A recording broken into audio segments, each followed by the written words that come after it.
Une pensée émue. En ces temps moraux, je me permets d'avoir une pensée émue pour certaines personnes.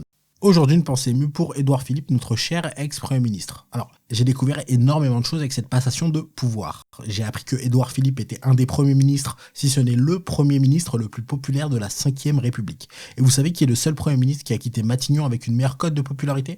François Fillon. Alors, je dis pas que c'est nécessaire d'appeler l'URSSAF maintenant. Je dis juste qu'il faudrait essayer de se renseigner sur tout ce qui est emploi à Matignon et voir quel poste a occupé la femme d'Édouard Philippe récemment. C'est un peu de paperasse, mais ça peut éviter de gros problèmes pour plus tard. Mais je sais pas grand chose d'Édouard Philippe et du gouvernement qui est visiblement remplacé. Dans ma tête, c'est comme si on avait trouvé un remplaçant à la prof de musique dépressive du collège que personne n'a vu depuis la mort de Michael Jackson. Et moi, je me demande sincèrement comment Édouard Philippe a fait pour être populaire. Il a eu les gilets jaunes, Griveaux dans son parti, Benalla, bordel. On l'a presque oublié. Le grand gagnant du confinement, c'est lui. Plus personne ne calcule. Dans un mois, on va voir des vidéos complotistes qui disent qu'en fait Benalla, il a causé la première contamination du Covid d'humain à humain en frappant un manifestant avec un poulet de chez Lidl.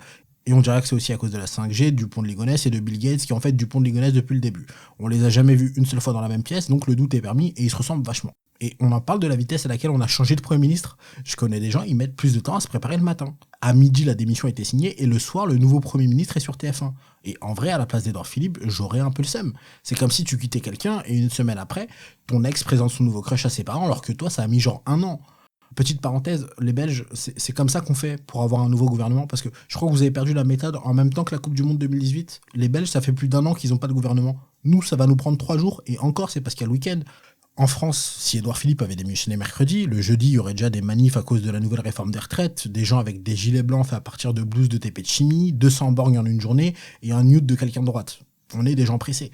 Et ce que j'ai apprécié, c'est que le nouveau Premier ministre, il a quitté les Républicains le jour même pour devenir Premier ministre. Le gars change d'équipe au milieu de la saison, normal. Va pas falloir parler chinois quand on va voir Benzema nous mettre un doublé en finale de Coupe du Monde avec l'Algérie. En plus, leur maillot il est vert, on sait tout ce que ça veut dire maintenant. Mais on a un nouveau Premier ministre. Je suis allé sur son Wikipédia et au bout de 4 lignes, ils disent qu'il est asthmatique. C'est pas une blague. Quand t'as une page Wikipédia où l'info principale de la section famille et vie privée c'est ton asthme, c'est chaud. Mais vous inquiétez pas, ça va vite être noyé par les infos sur sa gestion de crise du 12e confinement, de la guerre entre les États-Unis et tous les pays qui ont encore du pétrole, ou l'acte 2000 des Gilets Blancs.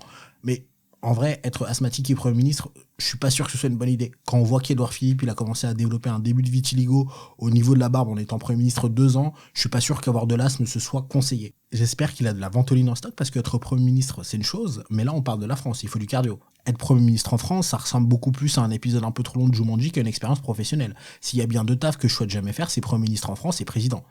Alors oui, financièrement, t'es à l'abri, mais à tout moment, tu vas à la boulangerie acheter ton pain, tu te prends une balayette d'un gars que t'as pas vu venir. Si on fait un sondage en demandant aux Français s'ils aimeraient pouvoir mettre une petite tape sur la joue à quelqu'un de l'exécutif, je pense qu'on risque d'avoir le premier résultat d'un sondage qui dépasse les 100%. Après, est-ce que le peuple n'est pas un peu en colère parce qu'on les prend un peu pour des cons? Est-ce que la violence du peuple n'est pas légitime face à la violence institutionnelle? Va-t-on être reconfiné? Claude aurait-il dû gagner Koh-Lanta? Est-ce que t'es sûr de t'être brossé les dents ce matin? Que des questions cruciales auxquelles j'ai pas la réponse, mais dans le doute, tu peux googler ou envoyer un mail à quelqu'un. Tu trouveras forcément un contact qui aura des réponses et qui se sentira légitime quant à ton hygiène bucco-dentaire parce que quel que soit le gouvernement en place, on est avant tout français. Quoi qu'il arrive, occupez-vous de vous, prenez soin de vous et des autres, et à très vite pour une nouvelle pensée émue. Il y a d'autres pensées émues sur cette chaîne et d'autres formats en cours de publication ou publiés. N'hésitez pas à aller les voir et à vous abonner si ça vous plaît.